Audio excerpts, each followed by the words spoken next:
Wherever you are in the country, you'll probably have these 3 dates burnt into your mind. Tuesday, Thursday and Saturday this week are officially the dates when workers will be striking.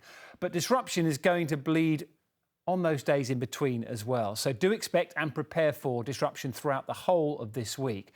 Now, part of the reason is the sheer scale of the strike. In an ordinary week, there would be around 20,000 daily passenger services operating. But with strike action, that'll drop down this week to around 4,500, less than a quarter of the usual service. It's going to be tough to get around. Well, let's speak to Katherine Jones at Euston Station in London, one of the busiest hubs that's likely to be hit tomorrow. Katherine, great to speak to you on the programme, but I imagine people are preparing for a pretty awful week for a commuter. Well, as you might imagine, that is correct. I've come to Euston and I'm at the moment on the balcony above the concourse, but take a look over with me, have a peek at all the passengers waiting there. It actually looks pretty much like business as usual at the moment. And in fact, here at Euston, the trains don't get cancelled until 7:30 tomorrow morning.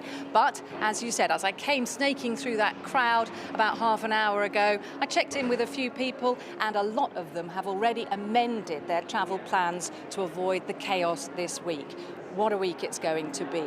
On a normal average day, there'd be 3 million passenger journeys completed. But this week, as you've mentioned, only perhaps 20% of services are going to run. There's some variation in that too. Some places saying they're going to manage 40%. Others are going to be completely cut off. Even a city the size of Swansea, for example, will have no rail services operating. There have been last-ditch talks, as you mentioned, but they have failed. And so we are safe to say at this stage, the biggest rail strike for 30 years is about to bring most of the rail network to a grinding halt.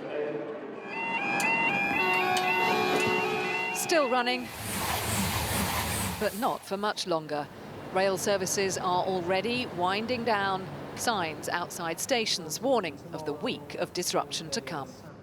COVID has given Carol heart problems, and after a 6-month wait, she's finally seeing a specialist. But as the appointment is Thursday, she's facing a bus journey of at least an hour each way. I support unions in a way, I do, but I don't support this strike.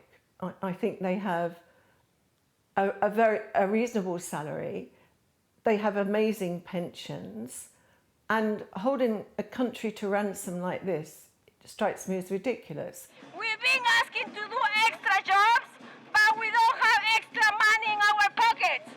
At London St Pancras today, a small taste of things to come. A picket line of station cleaners, also from the RMT union, also in a dispute over pay. And living now, everything is high, and we still our wages are the same.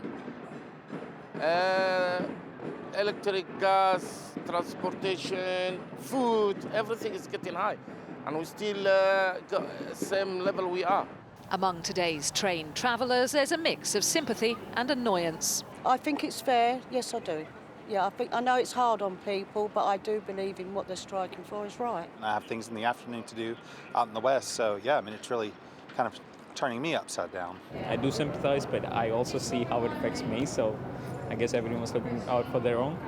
And for some, like Cody, this week will prove particularly hard, as he'll need a wheelchair space on a bus into Liverpool for work. I'm going to try and travel a bit early, maybe 6, 7 a.m. to get there for 9, in the hope that the bus is a little quieter. Everyone needs a pay rise at the minute with the cost of living going up, but it doesn't mean it's not going to be disruptive and make my life a lot harder this week.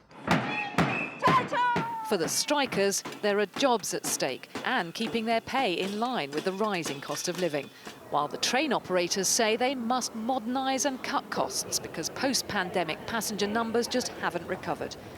With negotiations going nowhere fast, it's the travel plans of millions that have hit the buffers. Katherine Jones, 5 News.